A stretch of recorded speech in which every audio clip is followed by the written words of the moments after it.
I, 28F, just found out my sister Rachel, 35F, has been lying to me about my birth mother for the past 15 years. The whole situation has left me questioning everything I thought I knew about my family in my childhood. For context, I was adopted when I was 2 years old. My adoptive parents, Mark and Linda, were amazing people who gave me a wonderful life. They never made me feel different or less loved than Rachel, their biological daughter. I have memories of weekend trips to the beach, holiday celebrations, and family game nights where we'd all laugh until our sides hurt. Dad would always let me win at chess until I was old enough to actually beat him, and Mom would spend hours helping me with my science projects even though she hated science. Unfortunately, they passed away in a car accident when I was 13. It happened on a rainy night when they were driving back from their anniversary dinner. A drunk driver hit them head-on, and they died at the scene.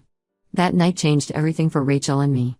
Rachel was 20 at the time and had just started her second year of college. She immediately dropped out and became my legal guardian. I still remember the day she sat me down and told me she would take care of me. She had tears in her eyes but tried to stay strong, saying that's what Mom and Dad would have wanted. Rachel worked 2 jobs, as a waitress during the day and a receptionist at night.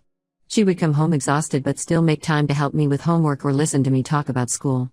She made sure I never missed a school event or activity, even though I know it was hard for her to manage. Growing up, I had occasional questions about my adoption, but my parents were always open about it. They told me I was chosen specially to be part of their family. However, they passed away before I could ask more detailed questions about my birth mother, as I was too young to really care before then. When I turned 13, shortly after our parents died, I started having more questions about where I came from. It was a difficult time. I had just lost my parents, was going through teenage changes, and felt lost. I asked Rachel about my birth mother, hoping to understand more about my background. Rachel told me a story that broke my heart but also made me stop asking questions. She said my birth mother was a troubled teenager who abandoned me at the hospital right after I was born.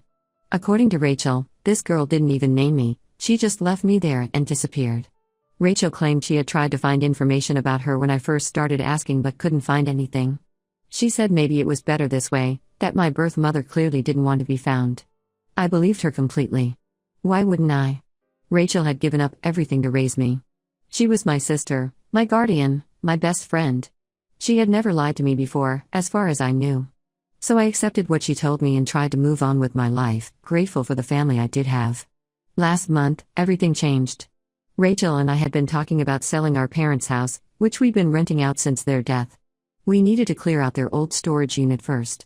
I took a day off work to sort through the boxes. Most of it was typical stuff, old furniture, holiday decorations, photo albums. Then I found a box labeled Emma's Adoption tucked away in the corner. Inside were documents I'd never seen before, my original adoption papers, court records, and most importantly, letters. Dozens of letters from my birth mother to our parents, starting from when I was 4 until I was 12. As I sat there on the dusty storage unit floor reading them, my whole world turned upside down. My birth mother's name was Sarah. She was 16 when she had me, and contrary to what Rachel told me, she hadn't abandoned me. The letters revealed that she had made an open adoption agreement with my parents. She chose them specifically because they lived in the same state and were willing to let her have some contact with me as I grew up. The letters were full of love and longing. Sarah wrote about how hard the decision was to give me up, but she knew she couldn't provide the life I deserved. Her family was struggling financially, and she wanted to make sure I had every opportunity possible. She sent birthday cards every year, asking about my interests and achievements. She even sent small gifts, a handmade blanket when I was 5, a charm bracelet when I was 10, things I never received. The last letter was dated just 2 weeks before our parents' accident. In it, Sarah was asking if she could finally meet me on my upcoming 13th birthday. She wrote about how she'd finished college, had a stable job, and hoped that maybe now we could have some kind of relationship. She included photos of herself. I looked just like her. I spent hours in that storage unit, crying and reading every letter multiple times. Then I gathered them all and went home to confront Rachel. When I walked in, she was making dinner like it was any other night. I spread the letters on our kitchen table and watched her face change as she realized what they were. At first, she tried to deny everything. She said she didn't know about the letters, that maybe Mom and Dad had kept them secret. But when I showed her the ones dated after their death, letters that had clearly been opened and read, she couldn't lie anymore. She broke down crying and admitted everything. After our parents died, she intercepted all communication from Sarah. She found the letters in their house and hid them. When Sarah tried to contact us after the accident, Rachel told her I was too traumatized and didn't want any contact with her. She betrayed not only me but also our parents' wishes for an open adoption. Rachel claimed she did it because she was terrified of losing me. She said she was young and scared, suddenly responsible for a grieving 13-year-old. She thought if I knew about my birth mother, I would choose her instead of Rachel, and she would be left alone. She begged me to understand that she only did it out of love. But I can't understand it.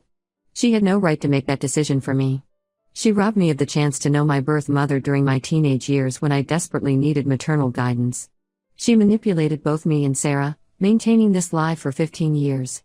She watched me struggle with questions about my identity and background, knowing the truth the whole time. When I told her I wanted to find Sarah now, Rachel got angry. She started yelling about how ungrateful I was, how she had sacrificed everything for me. She said I was betraying her by wanting to contact my birth mother now. But I think she's the one who betrayed me. I couldn't stay in our apartment after that. I packed some clothes and went to stay with my friend Kate. Rachel keeps calling and texting, saying she only did it because she loved me and was afraid of losing me. But I can't forgive her for making such a huge decision about my life without my knowledge or consent. Ida for wanting nothing to do with her right now? Update 1, it's been 3 weeks since my last post. The support and advice I received from everyone was overwhelming. Many people suggested I try to find my birth mother, and after a lot of thought, that's exactly what I did. After moving out of the apartment I shared with Rachel, I stayed with my friend Kate. She helped me find a reputable private investigator who specialized in adoption cases. I used some of my savings to hire him, figuring it was worth the cost to finally get answers. The pie worked faster than I expected. Within a week, he found Sarah living just 2 hours away from our city. She's 42 now, married to a man named David, and they have 2 children, my half-siblings. The pie provided me with her email address and current phone number, along with assurance that she had no criminal record and seemed to be living a stable life. I spent 3 days drafting and redrafting an email to her. How do you even start a message like that? Eventually, I kept it simple. I explained who I was, mentioned finding her letters, and asked if she would be willing to meet. I hit send at 2 a.m., then couldn't sleep all night wondering if I'd made the right decision. She responded just hours later. Her email was emotional. She said she'd never stopped thinking about me and had always hoped I would reach out someday. We arranged to meet that weekend at a coffee shop halfway between our cities. I was a nervous wreck the morning of the meeting. Kate drove me there because my hands were shaking too much to drive safely. I arrived early and got a table in the corner, my heart pounding every time someone walked in. Then Sarah arrived. I recognized her immediately from the photos in her letters, even though they were years old. She looked so much like me. We have the same curly brown hair and green eyes. She stood in the doorway scanning the cafe, and when our eyes met, we both started crying. The next few hours were intense. Sarah had brought a photo album she'd kept of me since I was a baby. She had copies of every school photo my parents had sent her, pictures from dance recitals and school plays that I didn't even remember. She had saved everything. But then she told me something that made my blood run cold. After my parents died, she had actually come to our house to check on me. She was worried about how I was coping with the loss. Rachel met her at the door and told her I was too traumatized to see anyone. According to Sarah, Rachel said I had specifically stated I didn't want to meet my birth mother because it would be too overwhelming on top of losing my parents. Sarah was heartbroken but respected what she thought were my wishes. She didn't want to cause me more pain during an already difficult time. Still, she wanted to help somehow. That's when she revealed something that floored me. She had been sending money every month to help with my expenses after our parents died. Rachel had never told me about this money. Sarah showed me copies of the checks she'd sent, $500 every month for years. She said Rachel had told her the money was being put into a college fund for me. I felt sick to my stomach. When I got home, I immediately started going through my old bank statements. Sure enough, there were monthly deposits from an account I didn't recognize, but they stopped when I turned 18. Rachel had been receiving this money, thousands of dollars, and keeping it for herself. I called Rachel that night, my hands shaking with anger. At first, she tried to deny knowing about any money. But when I told her I'd seen copies of the checks, she changed her story. She admitted to using the money for our expenses, but when I pressed her, she revealed she'd spent most of it on herself, new clothes, a used car, and even a vacation with her boyfriend at the time. Her justification made me even angrier. She said she deserved the money for giving up her college education to raise me. She talked about how hard it had been to be a guardian at 20, how she'd sacrificed her youth for me. When I pointed out that she had chosen to accept that responsibility and that the money was meant for me, she got defensive and started crying about how ungrateful I was. The conversation ended with her screaming that she was the only real mother I had because she had actually raised me. She said Sarah gave up that right when she gave me up for adoption. I hung up on her. I spent that night going through more of the letters I'd found. There were birthday cards with checks that I'd never received, holiday cards with gift cards that had never made it to me. All these years, Rachel hadn't just been lying about my birth mother, she'd been stealing from me too. Sarah has invited me to dinner at her house next weekend to meet her husband and my half-siblings. I'm nervous but excited. Meanwhile, Rachel keeps leaving voicemails alternating between angry accusations and tearful apologies. I've blocked her number. I always thought Rachel sacrificed everything to take care of me. Now I'm realizing she also sacrificed my right to know my own history and stole money that was meant to help with my upbringing. I can't help but wonder what else she lied about. Update 2: 2 months have passed since I met Sarah, and so much has changed. I've been spending weekends at her house, getting to know her family. My half-siblings, Amy, 14, and Jack, 12, are amazing kids. They were excited to meet their big sister, and we've already developed inside jokes and shared interests. Jack and I both love building Lego sets, while Amy and I share a passion for true crime podcasts. Sarah's husband David has been incredibly welcoming too. He knew about me from the beginning of their relationship and had encouraged Sarah to keep trying to contact me over the years. They've kept a room in their house that they call the memory room, filled with photos and mementos of their family history. Last week, Sarah showed me this room for the first time. That's when I discovered something that shattered any remaining doubt about Rachel's true nature. On the wall were photos I'd never seen before, including several that made my heart stop, pictures of Rachel at their house. When I asked Sarah about them, she went pale and quiet. After some gentle prodding, she revealed a truth that made me physically sick. About 5 years ago, Rachel had somehow found out where Sarah lived. Instead of telling me, she went to Sarah's house and threatened her. Rachel told Sarah that if she didn't pay extra money beyond the monthly support, Rachel would tell me horrible lies about Sarah being a drug addict who had abused me before giving me up for adoption. Sarah, terrified of losing any chance of reconnecting with me, agreed to pay. For years, Rachel had been extorting my birth mother.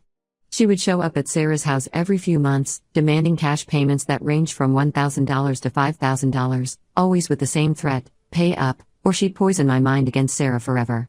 The photos on the wall were from these visits. Sarah's husband had secretly taken them as evidence in case they ever needed proof. Sarah broke down crying as she told me this. She said she knew giving in to blackmail was wrong, but she was so afraid of losing any chance to know me that she paid every time. She showed me a notebook where she'd recorded every payment, every visit, and every threat. The total amount was staggering, over $50,000 across 5 years. I drove straight to Rachel's apartment. For the first time since discovering her initial lies, I wasn't sad or hurt, I was furious. When I confronted her, her response shocked me even more than the blackmail revelations. She didn't deny anything. Instead, she acted like what she'd done was perfectly reasonable. She said she needed the money for her failed business ventures. Apparently, she tried to start several small businesses over the years and lost everything. She claimed she was entitled to the money because she'd given up her own future to raise me. When I pointed out that blackmail was illegal, she laughed and said Sarah had paid willingly, so it wasn't really blackmail. But what really got to me was when she said she'd done me a favor by keeping Sarah away. She actually believed she had the right to control my relationship with my birth mother, even as an adult. She said she was protecting me from getting hurt, but all I could see was how she'd used me as a weapon to extort money from a woman whose only crime was wanting to know her daughter. I asked her what happened to all the money she'd gotten from Sarah. She admitted she'd spent it all on her failed businesses and expensive shopping habits. She even tried to justify it by saying she deserved nice things after everything she'd done for me. Looking around her apartment, I could see where the money had gone: designer bags, expensive electronics, luxury furniture. All bought with money she'd extorted from my birth mother using threats about me. It made me sick to think how she'd used me as a tool for her greed. Before I left, she tried one last time to manipulate me. She started crying about how she was all alone, how everyone always left her, how I was abandoning her just like our parents did when they died. For the first time, I saw through her emotional manipulation completely. I told her she wasn't alone because she'd been abandoned, she was alone because she'd driven everyone away with her lies and manipulation. I left her apartment knowing I could never trust her again.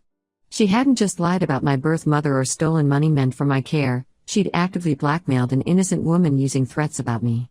It felt like every new revelation about Rachel just revealed another layer of betrayal. Update 3: It's been 6 months since my original post, and I finally found peace with my decisions. After discovering Rachel's blackmail scheme, I completely cut contact with her.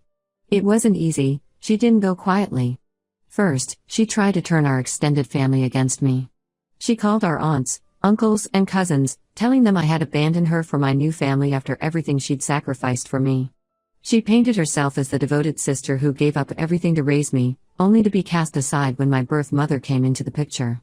At first, some family members believed her. Our Aunt Carol even called me to lecture me about family loyalty and how blood is thicker than water. I finally decided to set the record straight. I created a group email and attached everything: copies of Sarah's letters that Rachel had hidden, bank statements showing the stolen support money, and most importantly, Sarah's detailed records of Rachel's blackmail visits. The response was immediate. Most of our family was horrified. Aunt Carol called me crying to apologize. Our cousins cut contact with Rachel. Even our grandparents, who had initially defended Rachel, were shocked into silence when they saw the evidence. Sarah helped me connect with a lawyer who specialized in fraud cases. The lawyer said we had a strong case against Rachel for both the stolen support payments and the blackmail. We could have pressed charges and likely won. But after much discussion with Sarah, I decided against legal action. Not because Rachel deserved mercy, but because I wanted to move forward with my life instead of being tied to court proceedings for months or years. Rachel lost her job last month. Apparently, her workplace found out about her history of fraud when she tried to apply for a promotion that required a background check. She sent me a long email begging for help. She wrote about how she was about to be evicted, how she had no one else to turn to, how she only did everything because she loved me too much and was afraid of losing me. I didn't respond. Some of our more traditional relatives still think I should forgive Rachel since she raised me. They keep saying things like she's still your sister and she did the best she could. But I can't get past her years of calculated manipulation. This wasn't just a one-time mistake or a decision made in panic. She systematically lied to me, stole from me, and blackmailed my birth mother for years. I've blocked Rachel on everything: phone, email, social media. I'm moving to a new apartment next month and haven't given my new address to anyone who might share it with her. Sarah has helped me find a place actually closer to her family, and I'm looking forward to being able to spend more time with my half-siblings. Last week, I received a package from our grandparents. Inside was my mother's old jewelry box that Rachel had kept after our parents died. Our grandmother had convinced Rachel to give it back. Looking through it, I found a locket with a picture of me as a baby with my adoptive parents. It reminded me that my parents had wanted me to know Sarah, to have both families in my life. Rachel took that choice away from me for 15 years. I'm finally at peace with my decision to remove Rachel from my life. I have a wonderful relationship with Sarah and her family now, and I'm building a life free from manipulation and lies. Sometimes the hardest decision is the right one, and cutting off toxic family members, even ones who helped raise you, can be necessary for your own well-being.